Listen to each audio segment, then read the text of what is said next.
I never expected my own daughter, my only daughter, to look me in the eyes on Christmas morning and hand me a sheet of paper that almost stopped my heartbeat. It wasn't a holiday card. It wasn't a family photo. It was a debt statement. $40,000. She smiled as if she was giving me something thoughtful. Dad, since you live alone and you're retired, we figured you could help us out with this. Consider it our Christmas gift exchange. Her husband, cocky, smirking in my living room, added, "Yeah, old man, you owe us anyway. After everything we've done for you, everything they'd done for me, I raised my daughter alone. I worked 2 jobs for years.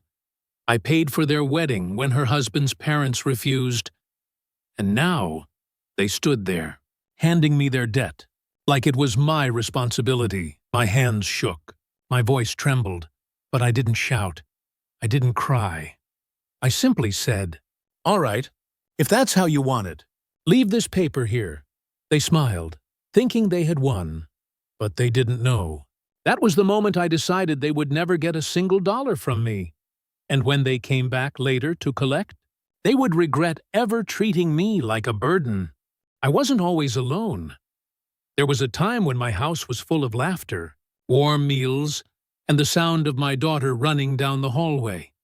My wife, Anna, used to say our home was small, but full of love. And she was right.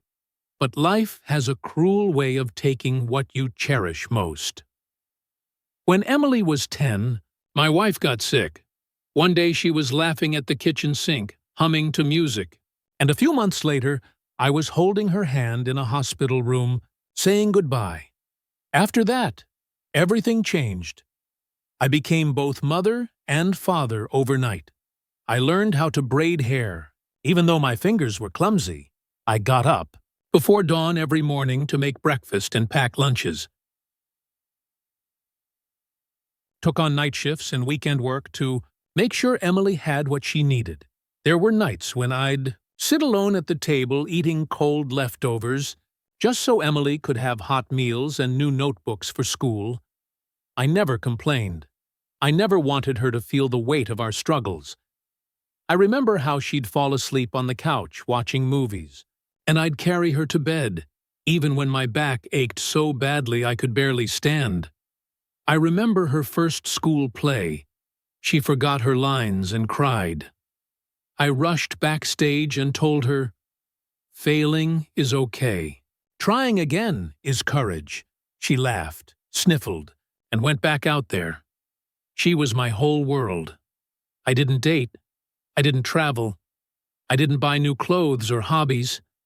Everything I earned went to her. When she got into college, I cried, not out of sadness, but because I finally felt like all the sacrifices meant something. I worked overtime for months to pay her, tuition that scholarships didn't cover. Sold my wife's jewelry, not because I wanted to, but because Emily needed books.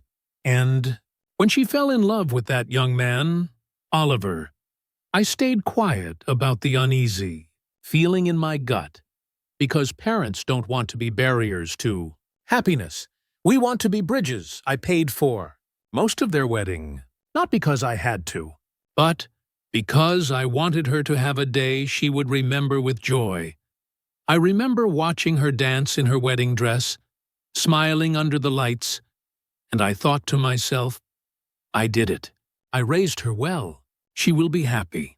I had no idea how wrong I was. I had no idea that the girl I loved more than my own heartbeat would one day look me in the eyes and treat me like nothing. The betrayal did not arrive in one sudden explosion. It came slowly, quietly, like winter frost creeping over glass. Emily had always been close to me growing up.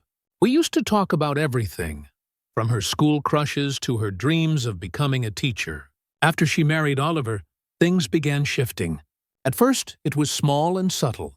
Phone calls went from daily to weekly, then to occasional text messages that felt more like obligations than conversations. I kept telling myself she was busy, adjusting to marriage, building her life. I convinced myself that distance was normal. I chose to believe the best in her, because that's what a father does. But I felt something break the day she stopped coming by entirely. I would sit by the window in the evenings, watching cars pass, hoping one of them would be hers. The house felt painfully quiet, too clean, too still, like it was waiting for life to return.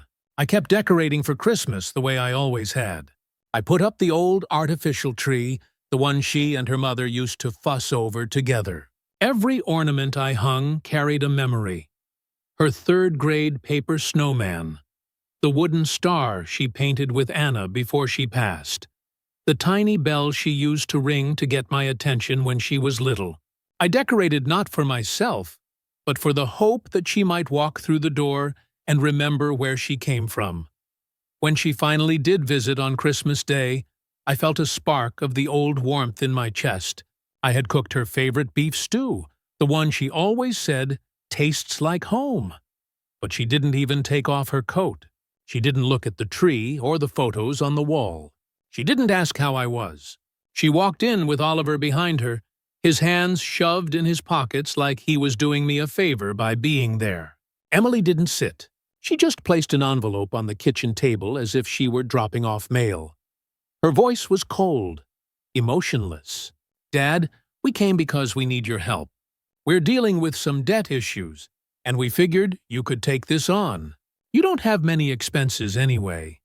She said it as though it were the most natural thing in the world. Oliver leaned back in his chair, chewing gum, and added with a smirk, "Yeah, old man, just sell this house. It's too big for you anyway." His tone wasn't suggestive. It was dismissive, commanding, as if I were some unnecessary fixture in a house they already believed belonged to them. I remember staring at the paper in silence, my heart pounding so hard I could hear it echo in my ears. $40,000. In their names, not mine. I asked her, voice unsteady. "Emily, why would you give this to me?" She didn't hesitate, not even for a breath. "Because you raised me. So now it's your turn to support us," she said. "Parents help their children. You're not doing anything else with your money anyway." She said it without shame, without hesitation, without love. Something inside me fractured. I looked at my daughter and saw a stranger. Not the little girl who cried on my shoulder when she lost her first tooth. Not the young woman I worked 18-hour days to send to college. Not the bride whose wedding I paid for with my life's savings. No, what stood in front of me now was someone who viewed me as a resource, a wallet, a stepping stone.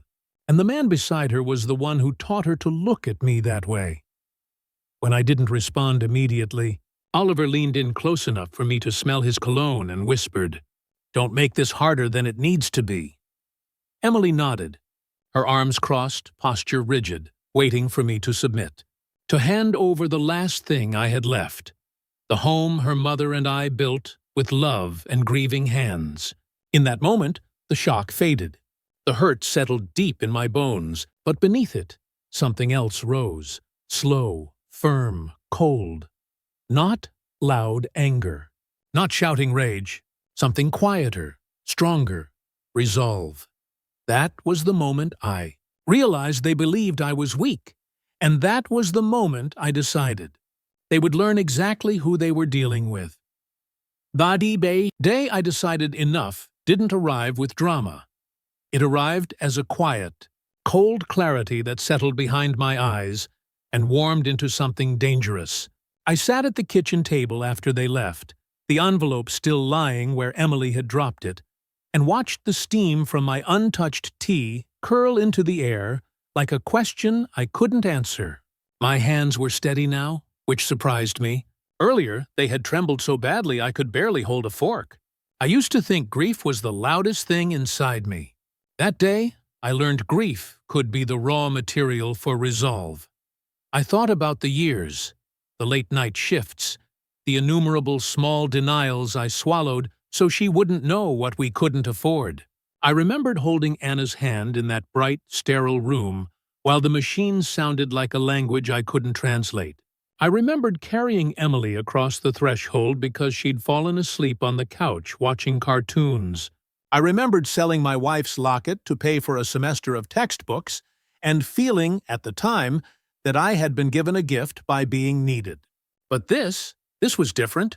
This was being used. This was a debt passed off as a present, a life reduced to a bank balance. My mind replayed Emily's voice. "You raised me. You're supposed to help your family." It looped like a recording with the volume increasing each time until it became unbearable. I felt the old ache in my chest, the one that came when the house was quiet and the photographs watched me like accusing witnesses. Then another feeling pushed up through the ache. Not anger at first, but a practical, observant kind of outrage.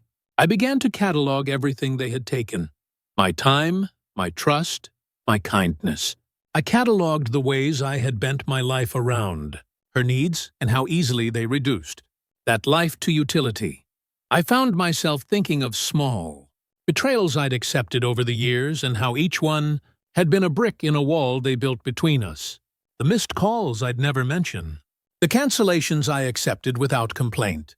The way Emily stopped bringing home the small, silly things she used to. Drawings, pressed flowers, the noise of her life that used to spill into mine.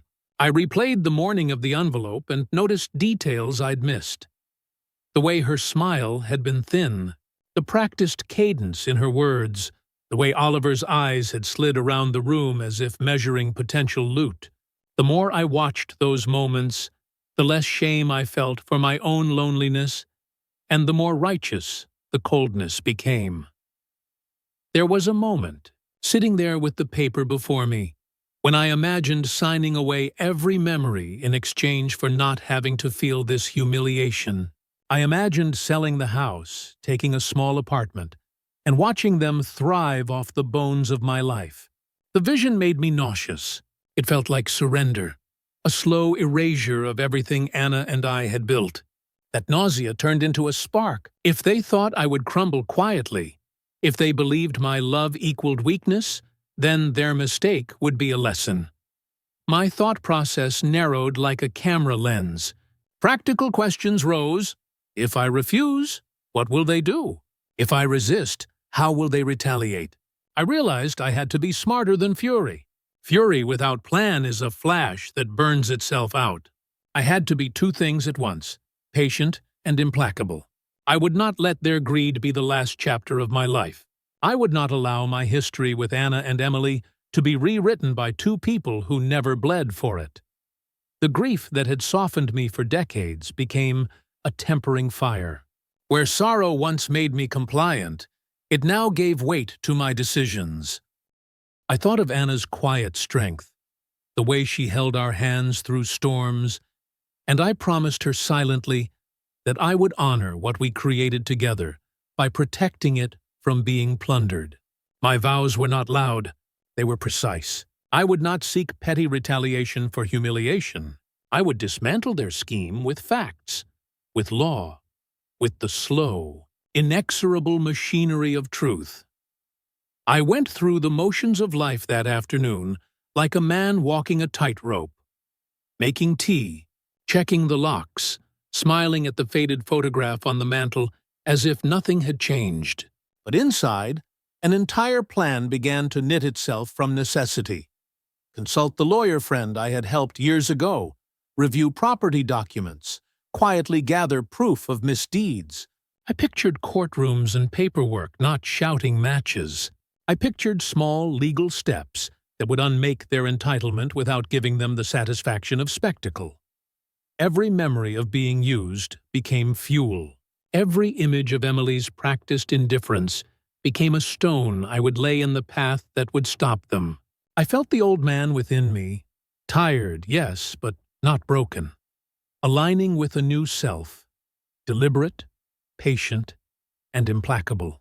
I would not be baited into rage that could be used against me. I would be colder and craftier than they expected. I would let them think they'd won while quietly setting the stage for their fall.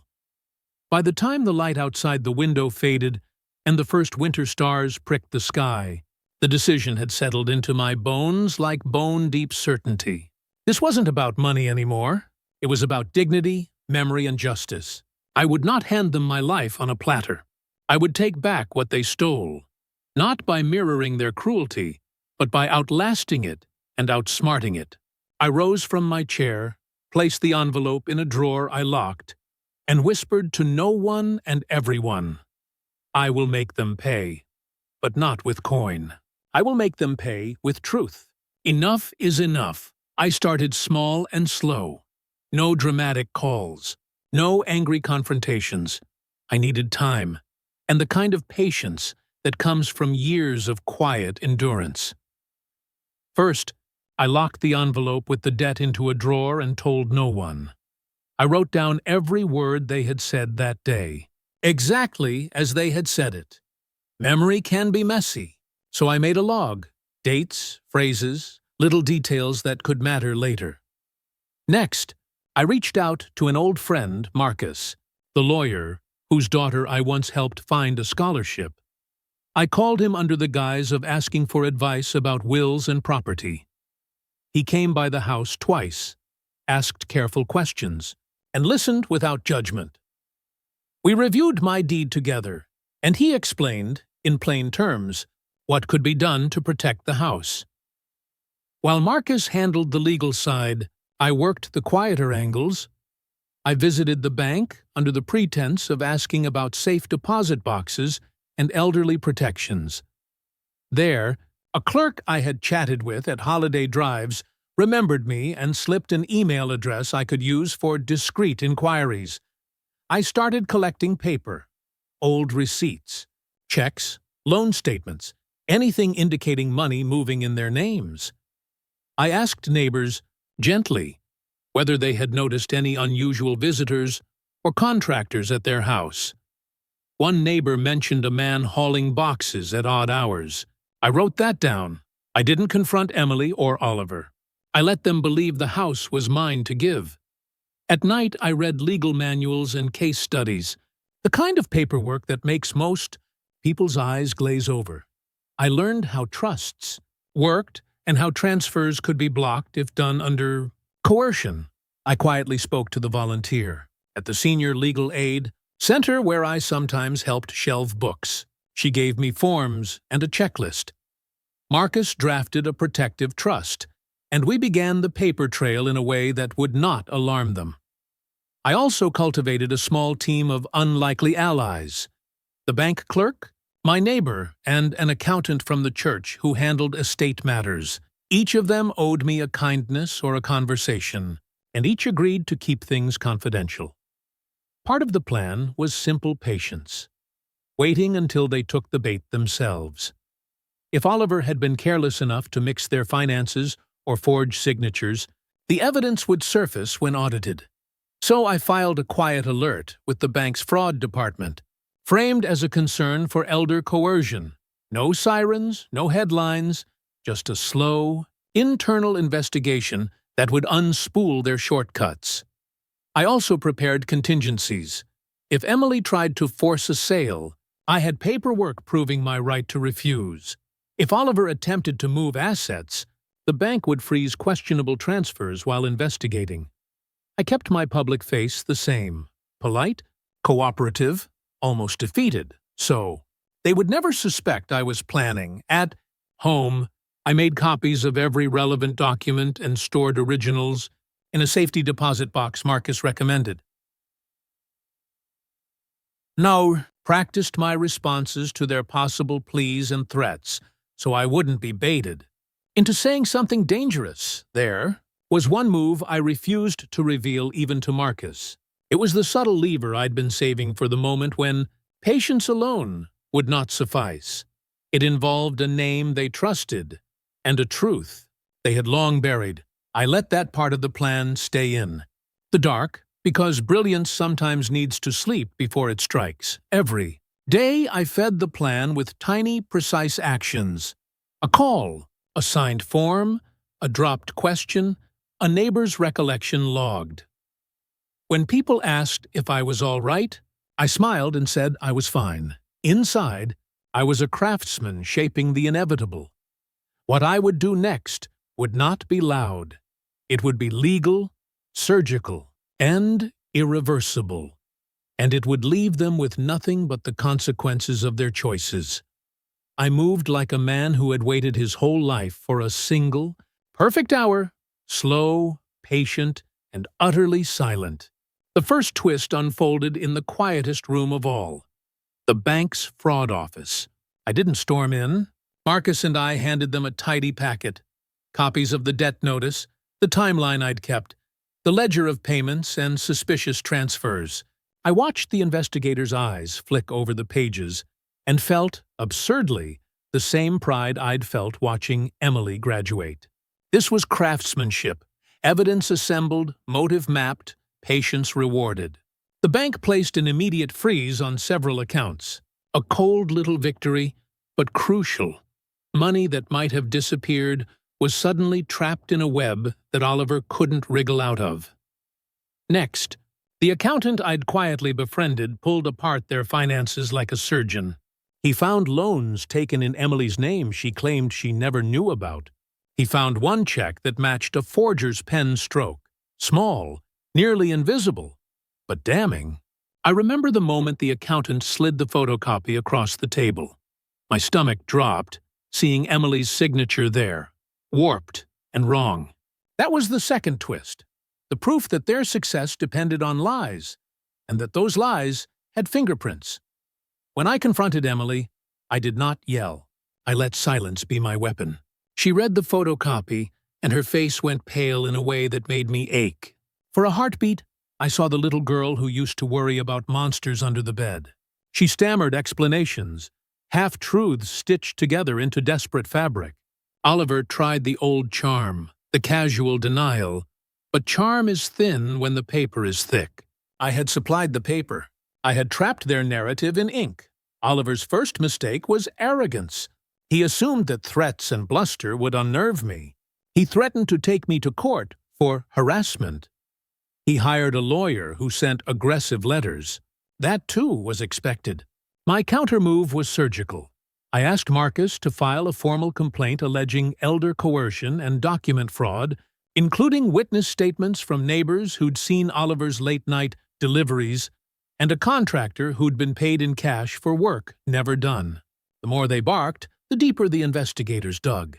The more they railed, the more I smiled. Then came the dramatic twist that felt almost cinematic. Oliver, thinking himself clever, attempted to destroy a file at his office, an old ledger that could tie him to several fraudulent transfers. He left the ledger in his car in a rush. A neighbor, Mrs. Hale, who'd always liked my stories and whom I'd helped fix her porch light last summer, saw him fumbling and thought it looked suspicious. She followed him down the street, took a photo of his license plate, and then later handed that photo to Marcus. When the police traced the plate, they found the ledger burned and stuffed behind the dumpster at the flea market he frequented. But thanks to the bank freeze and quick subpoenas, copies of several key documents had been recovered in servers and emails. Attempted destruction of evidence became attempted obstruction. That was the twist Oliver never expected. Small kindnesses and community memory had become the net. The public exposure was painful and precise. A quiet subpoena turned into a formal charge when the fraud unit confirmed forged signatures and unauthorized loans. Oliver was arrested in a small flurry. No dramatic movie cuffs, just a gentle, efficient execution of justice that left him stunned and betrayed by his own bravado. Emily watched as they led him away. For a moment I thought she would run to him. Instead, she turned to me, eyes full of a confusion that made me younger in an instant and older in another. She whispered, "I didn't know." The words were a thin shield. The evidence had already done its work. But I did not want to break her. I wanted to unmake the power that had turned her world into an instrument of greed. So Marcus negotiated a settlement that required Oliver to make restitution, hand over assets purchased with the fraud's proceeds, and enter counseling as part of a plea deal. He lost his job, of course, His professional references evaporated faster than his lies. The community that had once admired their glossy smiles turned their backs. Bankruptcy filings followed. Public humiliation, financial ruin, and legal consequence. Punishments ordained by the very systems he had tried to game. Emily's punishment was quieter and, to me, more heartbreaking. She lost trust, the kind that is harder to reclaim than money. People she had leaned on distanced themselves. Her marriage dissolved under the weight of evidence and betrayal. She faced civil suits over the loans she'd signed without understanding, and though she cooperated, the courts were not interested in sentiment. She had to rebuild a life without the easy comforts she had taken for granted. I watched this with a complicated ache. I had not sought to hurt my daughter personally, but I had chosen truth over complicity. And truth has consequences. There was another twist at the end. A public hearing where, by legal right, I could have testified harshly, painted the worst picture of betrayal. Instead, I read a short statement, calm, clear, and spare, about responsibility and the cost of taking what belongs to another. My words were precise, not revenge for revenge's sake, but justice for the theft of dignity. The judge's gavel felt less like victory and more like a seal on a wound finally cleaned. When the dust settled, Oliver's arrest and Emily's divorce were not the triumphant, flashy punishments some might crave. They were practical and inevitable outcomes of careful work, the law catching up with a greedy man who thought he could cheat a life into compliance. I had watched them unspool. The arrogance, the denial, the frantic attempts at cover-up, the slow, grim realization that their choices had consequences. In the end, they were fully exposed, financially, legally, socially, and they paid prices proportionate to what they had taken. I did not dance on their ruin. I walked home and sat in the same chair where I had once watched cartoons with a small girl on my lap. I fed the cat, made tea, and felt the strange, heavy satisfaction of a justice thoughtfully served. I had protected the house, not by burning it down, but by securing it, by making sure the past could not be plundered. And as Emily faced the hard work of rebuilding, there was, impossibly, a place where forgiveness could begin. Not forgetting, not erasing the hurt, but refusing to let their greed write the last page of our story. In the months that followed, the house felt quieter. Not empty, just settled. I found myself breathing differently, as though some invisible weight had been lifted off my chest. The silence no longer carried accusation or regret. It simply was a stillness earned. I tended my garden again, pruning the roses that had wilted while I was drowning in guilt and confusion. Their thorns reminded me of the lesson I had learned. Love without boundaries is not kindness, it's surrender. I had surrendered for too long. Emily reached out one afternoon. She didn't come to my door demanding or justifying anything. She simply sat on the porch steps, hands folded, eyes tired. "Dad," she said, voice trembling, "I see now. I really see. I'm sorry." There were no dramatic tears, no grand speeches, just truth. Raw, imperfect, real. We sat in the afternoon light, not as father and daughter who had hurt each other, but as two people trying to find their way back. I didn't forgive her instantly. Forgiveness, I realized, wasn't a door you fling open. It's a gate you unlock slowly, one hinge at a time. But I did take her hand, and that was enough for that day. Oliver remained a shadow, a cautionary tale whispered by neighbors. I didn't check on him. I didn't follow the gossip. Justice had already taken him where he needed to go. That part of our story was finished. Some evenings, I think back to the moment she handed me that envelope. The weight of betrayal, the sting of being seen as disposable. That memory still hurts, but it also reminds me how far I've come. Pain is not something we eliminate. It's something we learn to walk alongside without letting it choose the road for us. Peace returned slowly, like dawn spreading across a field. Soft, steady, unstoppable. I learned to enjoy small joys again. The kettle's whistle, the warmth of sunlight on my armchair, the laughter of children on the street. The simple fact that I am still here. My story isn't one of triumph over enemies. It's a story of reclaiming myself after forgetting my own worth. And the moral? Do not set yourself on fire to keep others warm. Love is not measured by how much you give up, but by how much you respect your own boundaries. Even those we love can cross lines, and when they do, we are allowed, no, obligated, to defend what remains of our dignity. And sometimes, the greatest act of love is not holding on. It's choosing yourself and letting the rest fall quiet behind you.